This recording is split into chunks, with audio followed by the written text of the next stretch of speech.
Welcome to the Reality Revolution podcast. Coming to you from the void, I'm your host, Brian Scott. This podcast is dedicated to the spirits who believe life is meant to be magical and fun. It contains advanced viewpoints for the multidimensional human beings of the 21st century. That's you. We venture to share mysteries of self and reality. Our primary purpose is to reawaken your sense of fascination and awe towards life, to shatter your rigid belief systems and ways of seeing the world. My goal is to help you to hack reality, to unleash your potential, and to open unlimited possibilities of wealth, health, relationships, and adventure in your life, and to explore the very mysteries of the universe. We are experiencing a quantum shift in the world, a new reality revolution. We're becoming more aware of the ways we create our own reality through our very thoughts. Here we explore everything from quantum physics to meditation to reality transurfing to the law of attraction. But our key principle is that you create your reality. So we're going to try an experiment today. I'm doing this episode on parallel realities. Parallel realities. And what I'm going to do is I'm going to wear my sleep mask. And I'm going to try to do this podcast with my eyes closed so that I can come to you from the void. At least for the first half of this podcast, it's going to be an experiment. I might fail mightily. You never know until you try. So we're going to see what happens. So I do want to talk about parallel universes and what does it mean? What do parallel universes mean? I've recorded this podcast one time already and I deleted it.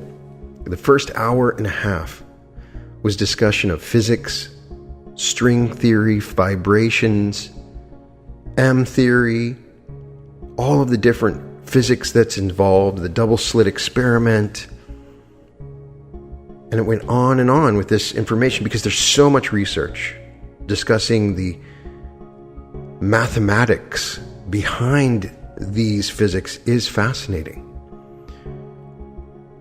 But we can easily go down that rabbit hole. And I have done that on other episodes. I've discussed quantum physics and consciousness and the idea that there is a very good possibility that one, multiple parallel realities exist with you in them, or two, there at least is an information space with information about all parallel realities, the way that energy works when it is in the wave form, as we've seen on the microcosm, and now we're starting to see on the macrocosm. All possible realities exist in that waveform. And so physicists like Hugh Everett started to discuss the real possibility that every time a particle takes shape when it's collapsed from its wave, all of the other possibilities still exist at the same time. Trying to grasp this idea of the infinite possible wavefront state is where these ideas of parallel realities exist. We also have the idea of different dimensions, different places, different things. We all begin to accept the idea that there can be different realities when we're told about God in heaven and the idea that we see on TV. Perhaps the most popular theme in science fiction is the idea of parallel realities, especially when you integrate stories like time travel. This is a very popular idea. Every single show that comes out now. I just went to Happy Death Day to You, an all-time classic. And of course, then you look at Bandersnatch that just came out on Black Mirror. And then last year's Star Trek Discover, which explored a mirror universe. So it's this idea that there are other realities, and we are given this idea from birth. And why is that? We accept on some level that there can be different dimensions. The physics of string theory, which was popularly approved by Susskind and by Stephen Hawking, And one of his things is that these because these strings vibrate and create certain realities, that there could be bubble universes. So there's also this idea that there are other universes that exist inside of bubbles with membranes or brains that may have entirely different rules of physics. Maybe when we read fantasy novels, we're accessing on some level an actual storyline of a real place that somebody's accessed, a writer has accessed. That's the beauty of this. That the multidimensional, multi-possible nature of this universe that physicists see is absolutely fascinating to me. But I do believe that I am so interested in it because of what happened to me in my story. So when we talk about parallel universes, we can talk about all different things. We can talk about dimensions. If you were just to take a piece of paper and draw or scrawl some kind of figure on it, and then for a moment, just imagine that scrawled figure on that piece of paper was alive. Now imagine if it came into contact with a three-dimensional being, it would have no idea what was going on.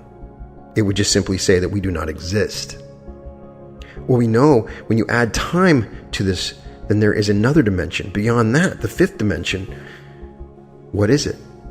It's impossible to wrap your head around the idea of adding another dimension to the fourth dimension. But it is mathematically possible, and many mathematical puzzles on the theory of everything. Some physicists believe that there could be 11 different dimensions in our universe. So what do these other dimensions mean?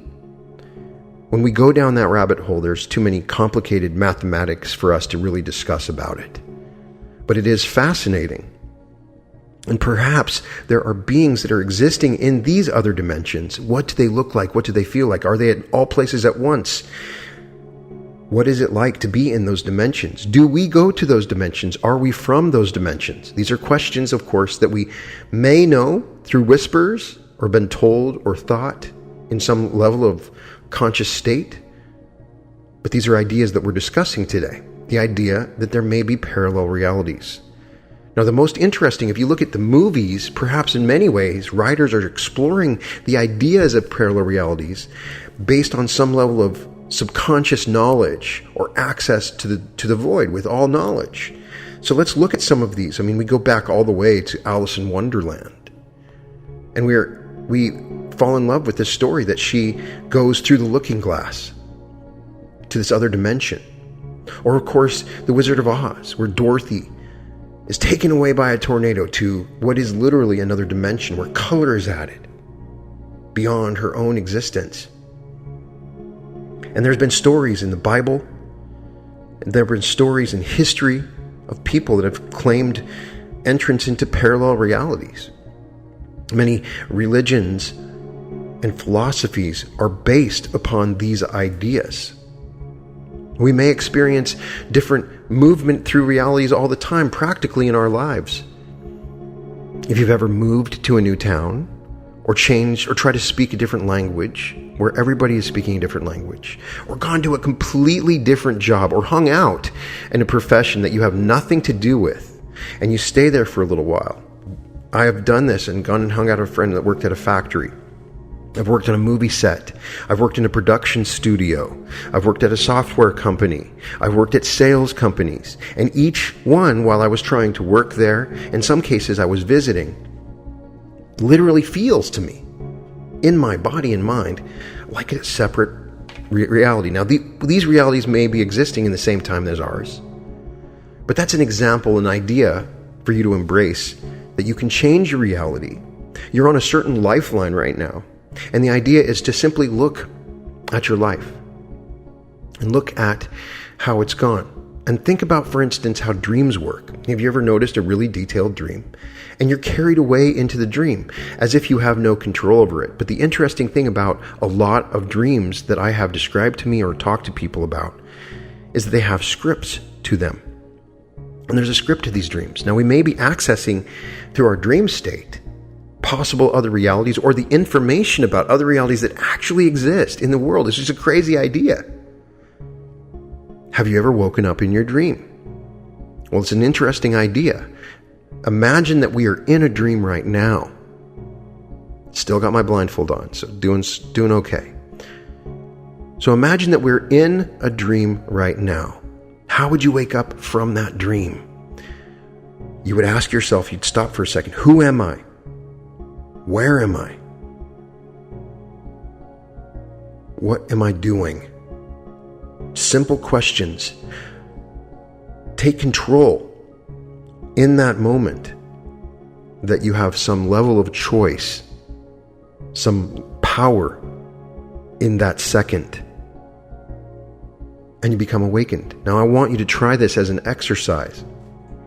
Just when you wake up in the morning, just wake up and say that you are above these scripts. You don't need to tell anybody about it. You will notice that people talk to you differently when you're awakened like this, when you're consciously trying to be awakened from the scripts around you.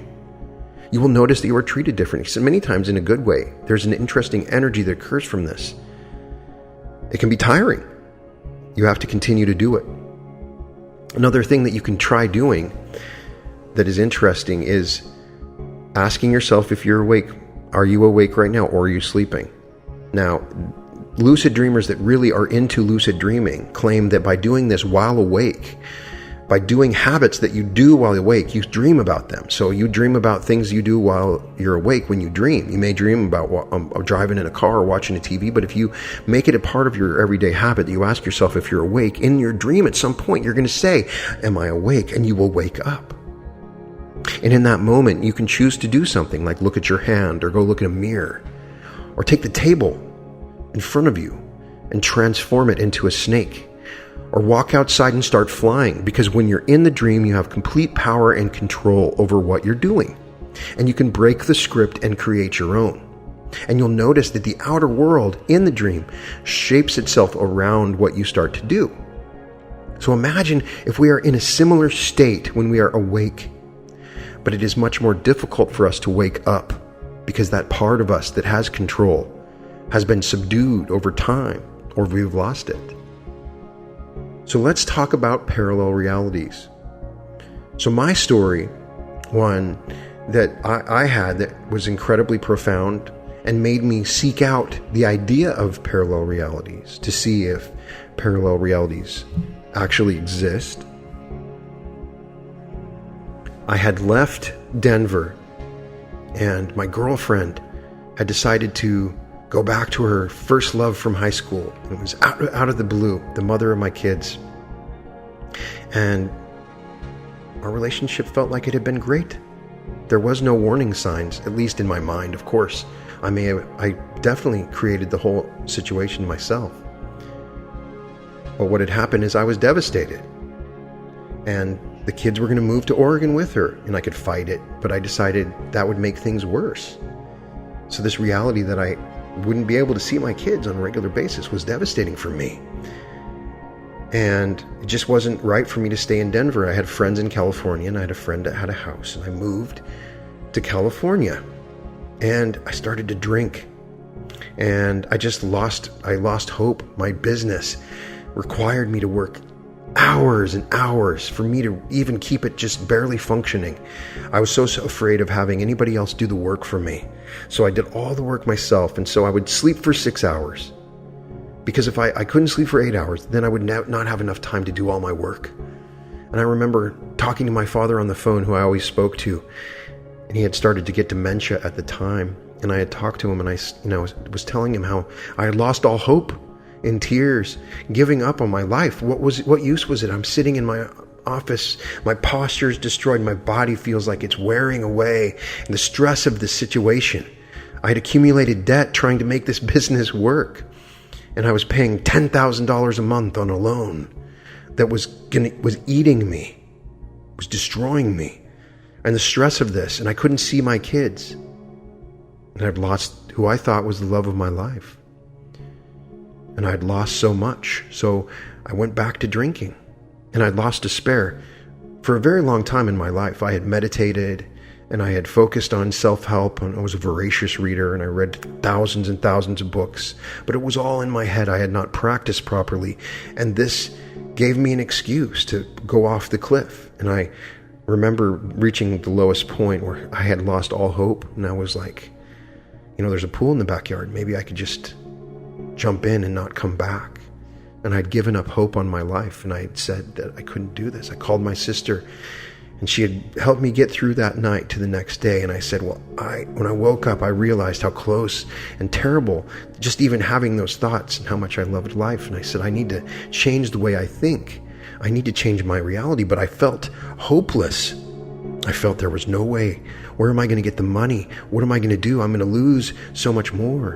And so I decided that I had to create my reality from my own mind. To start there, I had to take control of my life. The hardest thing for me to do was to take responsibility for all of the things that had happened in my life. There was no excuses. And that means radical responsibility. The idea of radical responsibility is, if you're riding in the backseat of somebody's car and they have an accident, it's your fault. You take responsibility for everything. The bad relationships, the bad things, there are no accidents. They are all your fault. This is a scary thought, and for some people, they can't get past this step. But once you do, then you begin to have control over your life. And I took responsibility, and I began meditating and doing yoga and exercising every day and waking up at 4 a.m.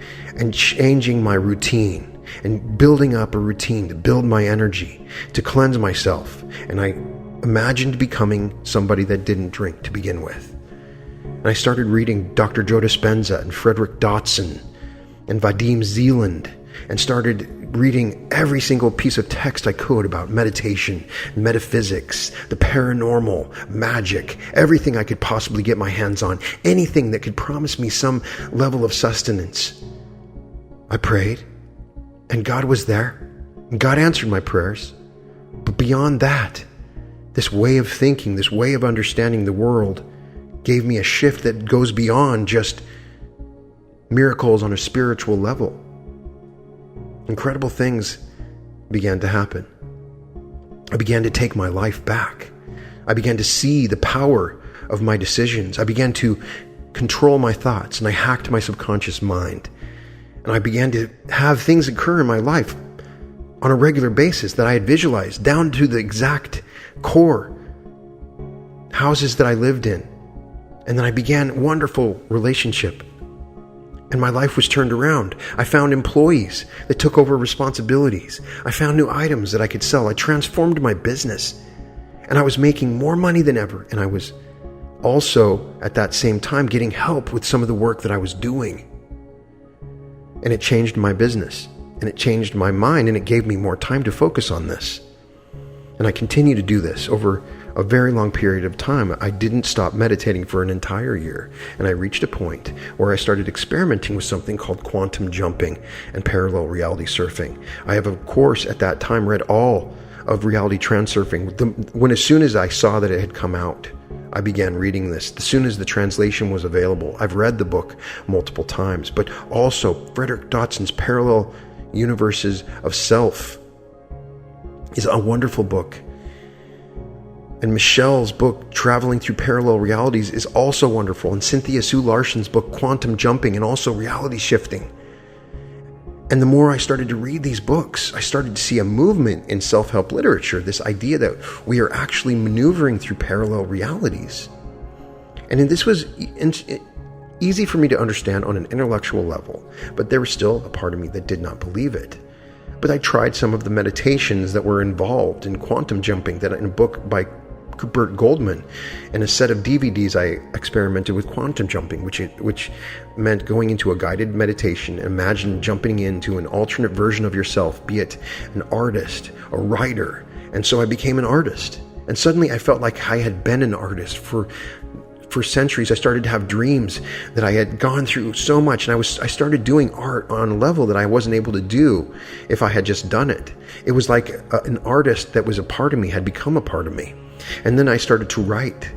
And I hadn't written for years and years and experienced great writer's block, but I could feel as if a writer had entered me, and I entered into a writer's light. I jumped and surfed through these different identities that were in the void that I could enter, and I could take on software tasks that I'd never been able to do before, and take on new businesses, and find ways to purchase businesses without any extra capital, and the way of maneuvering through different situations. and on a personal level, the way I had developed relationships and my health and the way that my body had transformed. And all of these things I was using quantum jumping for. And then at one point, I had a very long meditation, and I felt like I had gone to a place that existed, some multidimensional realm where all the versions of myself could come to.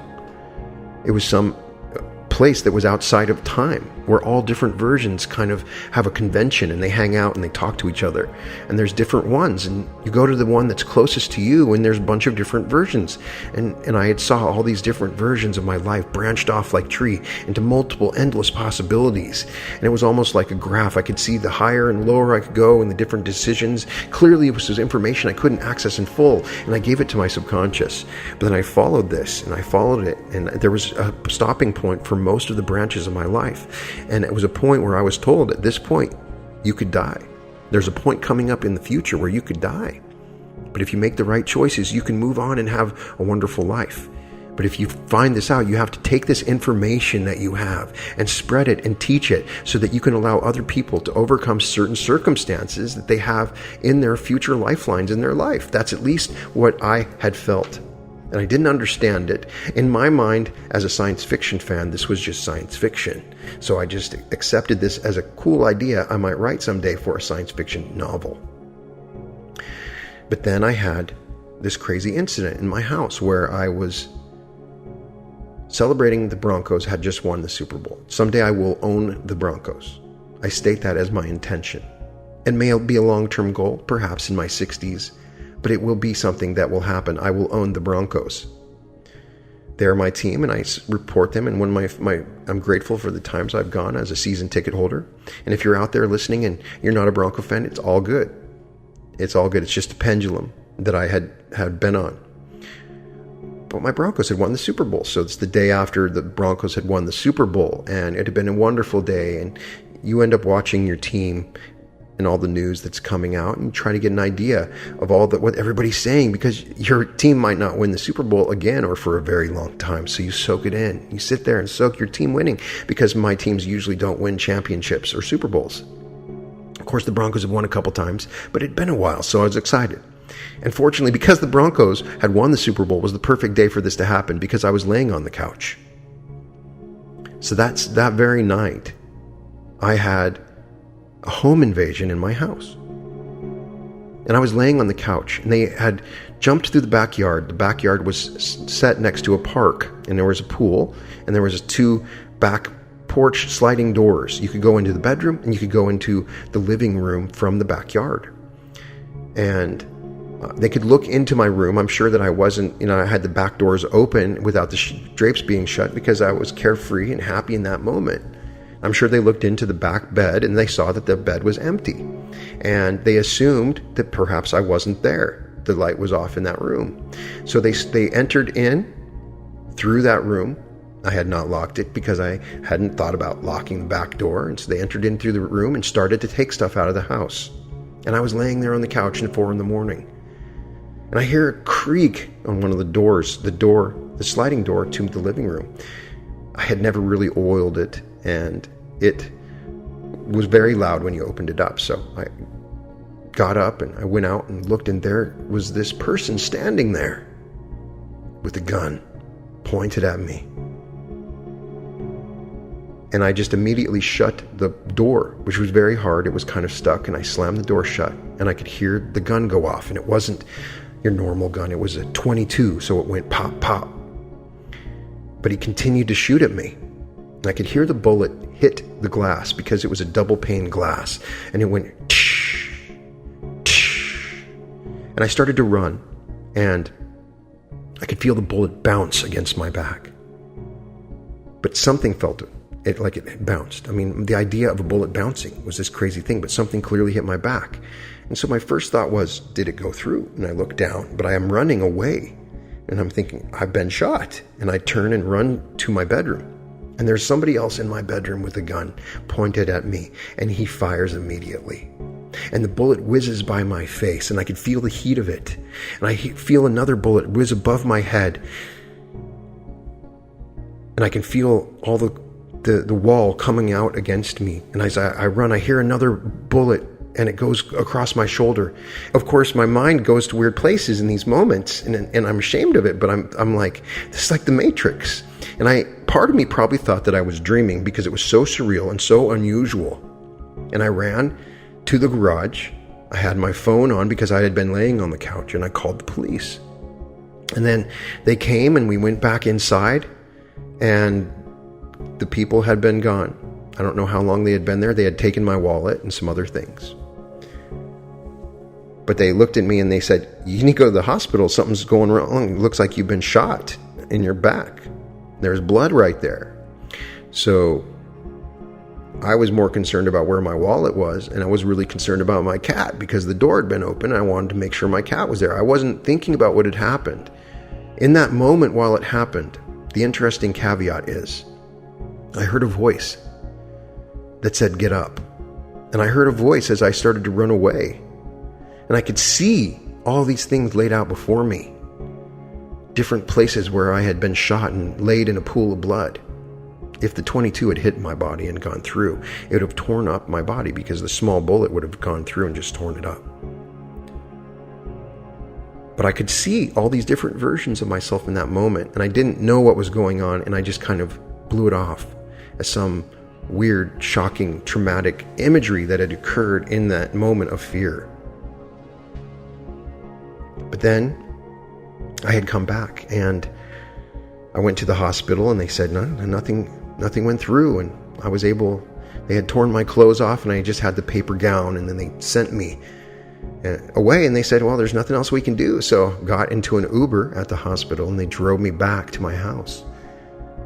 And right across the street were the people that had done it. Some kids that had been living in the house. The parents had been gone.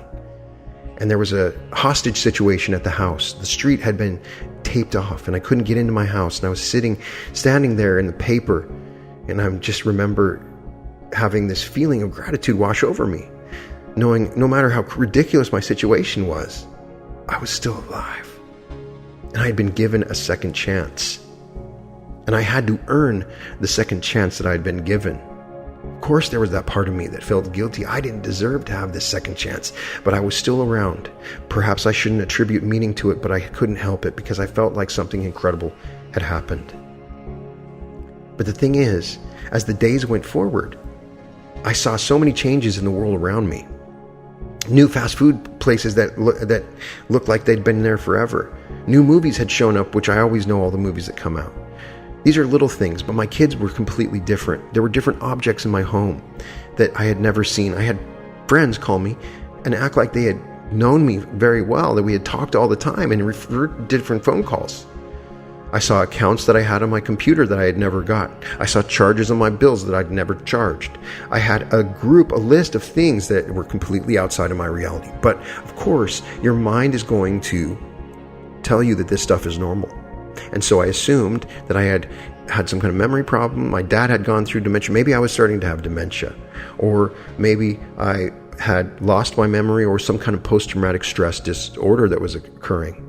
But I saw so many little changes that and my life was still great. And I had survived this. And I had survived it in such an unusual way that it made me become this avid junkie to find out what had happened to me.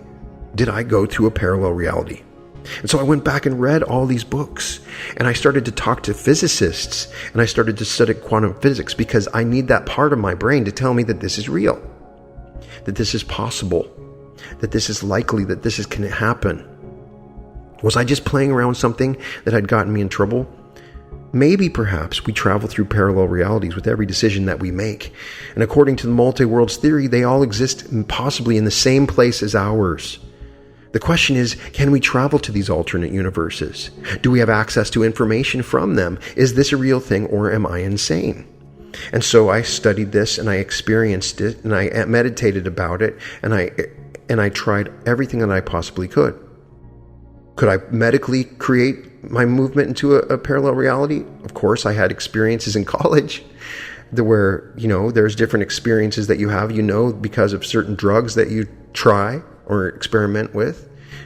But I didn't want to do it with a drug level. I wanted to find if I could use this consciousness and find a way to explore these realities.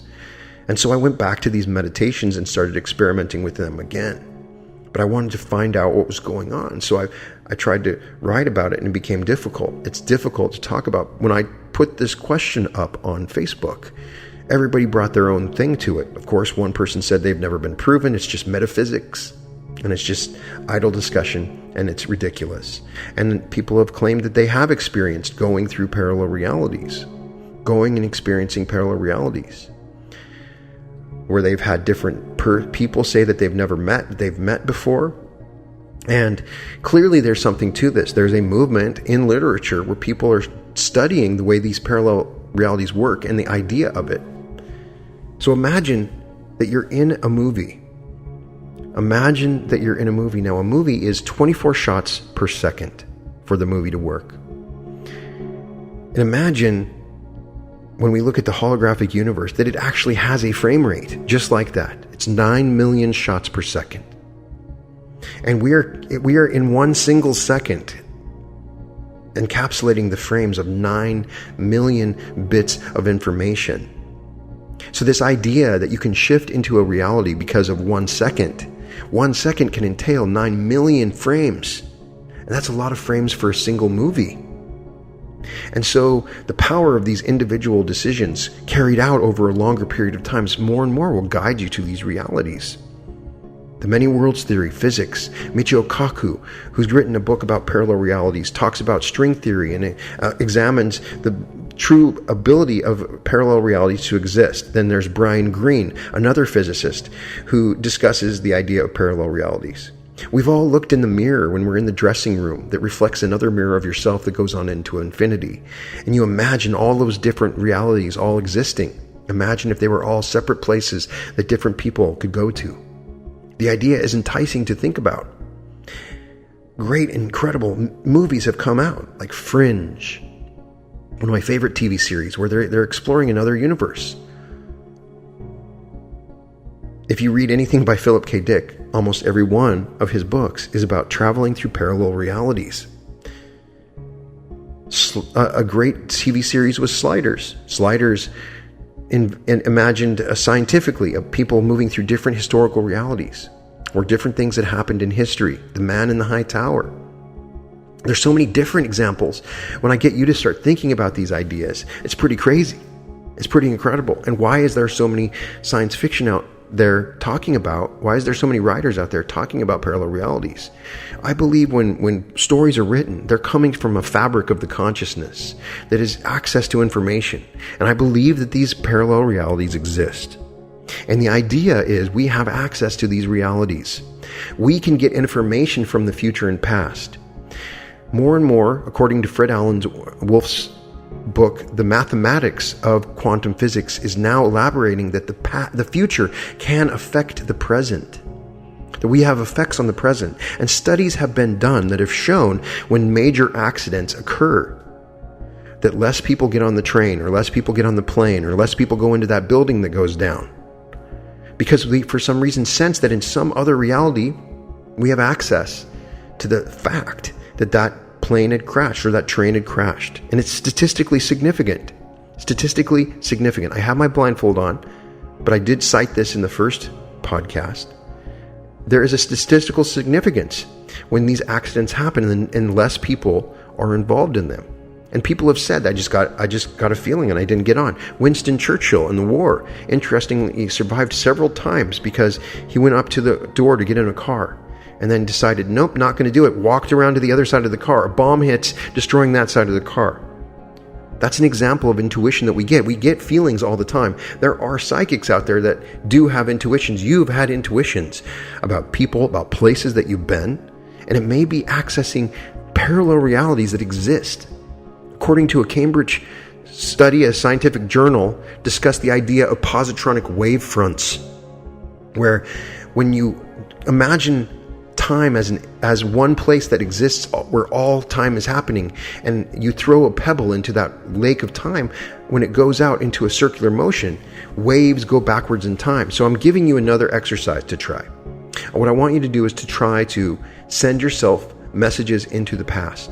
When you have something come up, Go in your meditation and then tell yourself, react differently, do this differently. Next time you do this differently. Very much like any storyline where people go back in time and try to rechange something they've done. Imagine if you have that power, you're just not using it. Imagine that you can send messages to yourself from the past.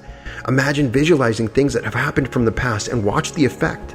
I've had incredible things happen to me, and then I've coached people to do this, where they've had traumas happen in their past. They imagine it not happening. And the more and more they believe in this, they've literally gotten to points where they felt like they'd never happened before. And how would you know? What if you woke up and you forgot? What if you woke up and through a wave from the future in the past, you create a way to change that thing that's bothering you, that's destroying you? So this tells you that you have to be absolutely on top of how you think and what you focus your attention on. Because imagine that you're in a gigantically elaborate room with a billion trillion movies going, and whatever happens is what you look at. Imagine that you're in a mirror, and whatever you do, you get a reflection of. And that reflection is a movie, more than just a mirror. It's a film. So you don't go and try to, if you have a smudge on your face, you don't go and try to wipe the smudge off on the mirror. You wipe it off on your own face. And if you want joy and happiness around you, you need to be joyful and happy. You need to be prosperous. You need to be thinking thoughts as a reflection. And so when you focus your attention and let go of those little hidden doubts that you have, you begin to maneuver through these parallel realities. Imagine in every moment, according to quantum physics, an entire reality is set apart by every decision you make. When they look at the double slit experiment and the electron, the particle of light that's sent, when it faces two different decisions of which door or slit to go through, it can literally be in superpositional states and go through both of them or one or the other at the same time. And when they exist in the wave, the idea is that they exist in both places and both realities exist. This idea that there are all these realities is so overwhelming that some people believe that it's sheerly impossible. But how do you know the size of a single universe? On a microcosm or macrocosm, a universe could exist. The distance inside of an electron or an atom could be millions and millions of miles. The amount of space that exists inside of these subatomic particles is so amazing. The amount of time that would change, and if time shift, you can't imagine the possibilities. Every time you drink a cup of coffee, how many universes are you swallowing? Every time you breathe, how many universes are you breathing in and out? They're all around, being created at all times. You are in this one right now. And understanding the idea of parallel reality surfing empowers you. It gives you the power to take control of your future. It gives you power to take control of your life. You can do this through the tactic of quantum jumping. Cynthia Sue Larson says that quantum jumping is one of the most profound things that you can learn in the modern quantum era. She gives a definition of quantum jumping. I've read about quantum jumping in Burt Goldman's book. I've read about parallel reality surfing in Frederick Dotson's book. And of course, I've read everything by Vadim Zeland, who's talking about transurfing, which is all the same. All these things are same. It's how do you shift through these realities? Let's create a difference right now. Let's say that quantum jumping is one thing and that reality surfing is another thing.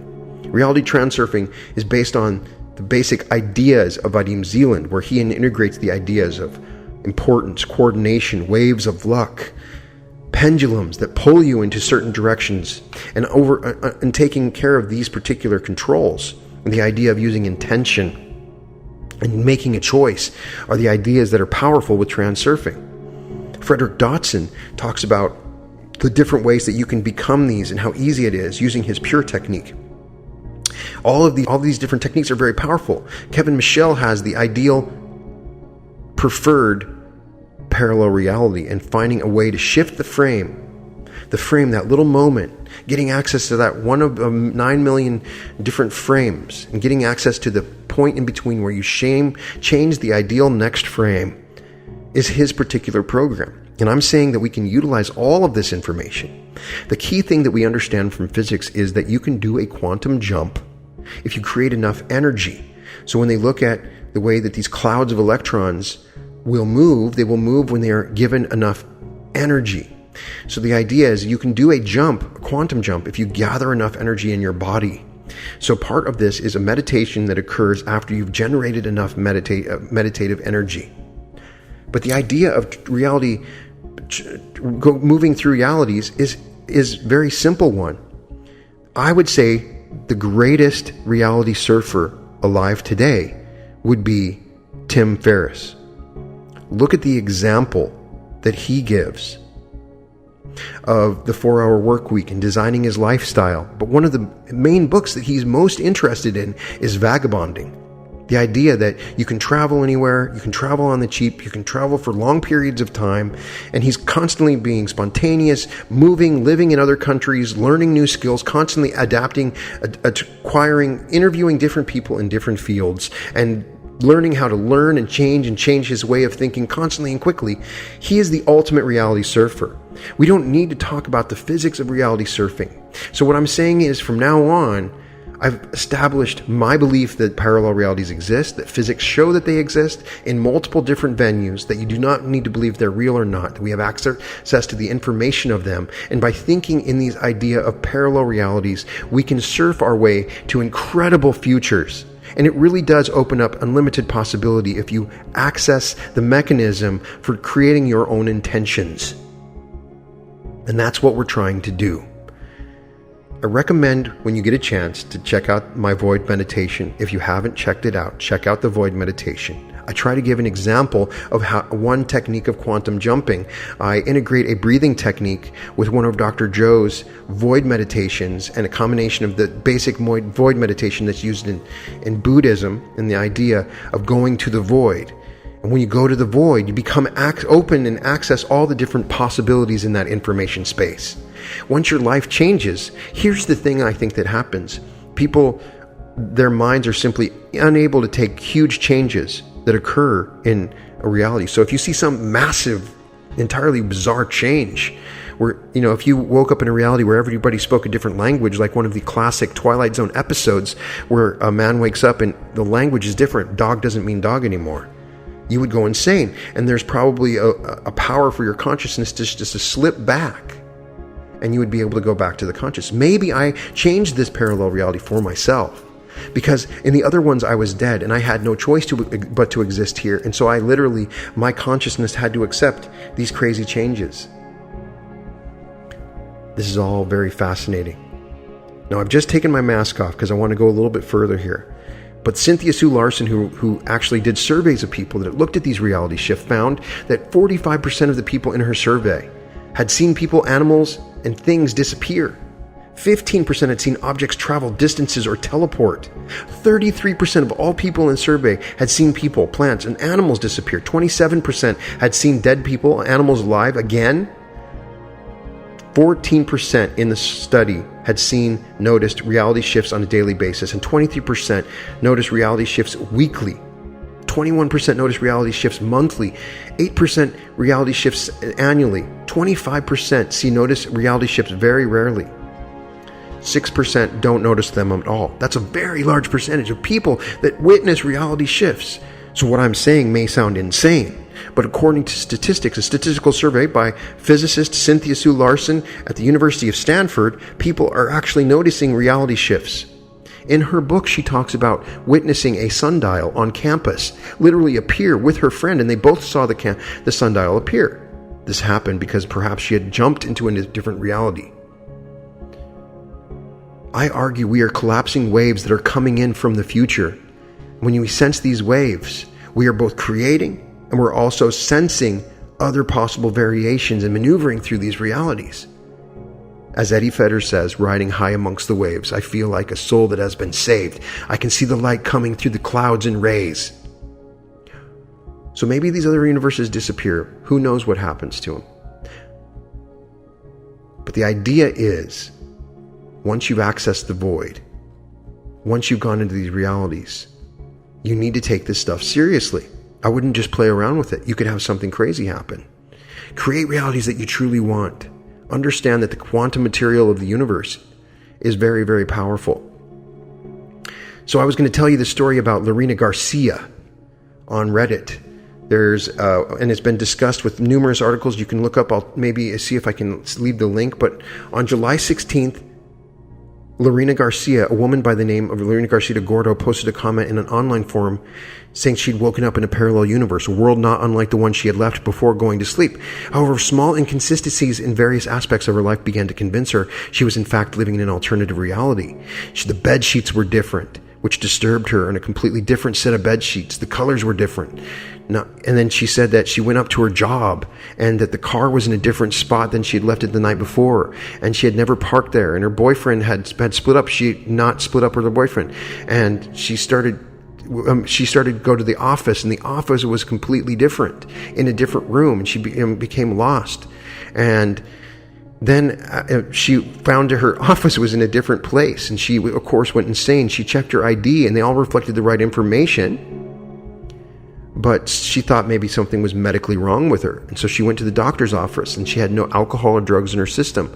And she went back home, and the bills all had the right information, but she thought maybe she had gone through some kind of amnesia. And this story spoke to me because that felt like what I had gone through. And she put this letter on Reddit to other people that had done it. And doctors did tests, and they found that, and maybe it had been stress. Maybe it could have been hallucinations. There are people listening to this podcast that will already be rationalizing what had happened to her. But have you heard the story of the man from Tauret? So in 1954, at the Haneda International Airport in Tokyo, Japan, one of the customs inspectors questioned a man in a business suit. He examined the man's passport, which was already stamped with several visits to Tokyo. But his nationality was a problem because this passport was issued by the country of Tauret. The inspector thought it may be a joke, but because there is no such nation, not on this earth, the businessman was not laughing. He got angry, and his face turned red. He said, "You don't know Tauret. You don't know Tauret?" And the inspector, who was young and briefly considered he may be wrong, he knew he had to pass this problem up the chain of command, but he didn't expect the businessman's reaction when he told he would have to wait for a supervisor. The man clutched his chest and collapsed on the floor. And they brought him back to a room. They couldn't find, his passport showed the correct country. They took him back and they brought him to a room, and then they had left guards there. They were going to talk to him in the morning. And when they went back into his room, he had disappeared, and there was no sign that he had existed. And they had found this in old army records in Japan, this story. So, Cynthia Sue Larson's story. Then you hear Frederick Dotson, who says that he has literally damaged his leg very badly, rolled over and assumed he was in a different reality, and his leg was completely healed. You hear about the Montauk Project, which was something really happened, which was the basis for this movie Stranger Things, where they were trying to explore parallel realities.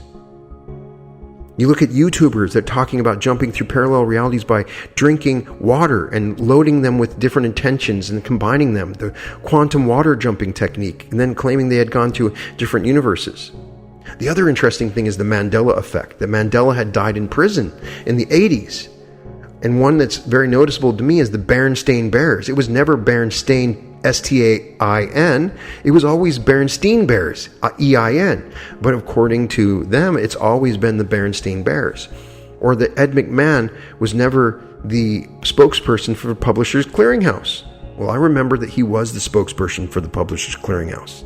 And Jif Peanut Butter wasn't Jif Peanut Butter, it was Jiffy Peanut Butter. People even claim that they remember their hearts were supposed to be in a different place. So what is the Mandela effect? Did we get pulled into an overall pendulum of reality that's completely different than the one that we grew up in? Was there some kind of shift that occurred where there's absolutely noticeable that we see noticeable things happening? Who knows? But I find it fascinating. And I can tell you from my own personal experience using these quantum jumping techniques, it has given me access to information, given me unbelievable results, and it's something I recommend from you, and we're going to go into this more on this podcast. But the idea is that you can have anything you want, and you can do anything you can want, anything you want. You can become anything that you want. Now, I know there's going to be people that say, oh, well, then I'll just be president of the United States. And they always have the person that will say something ridiculous like that. Understand that some of these realities require you to be at a vibration that you're just not at right now.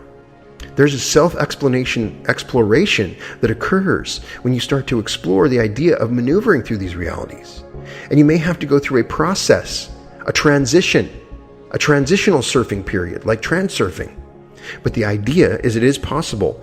But if you were looking at a running train that was going hundreds of miles per hour, you would not try to jump on that train. It would kill you.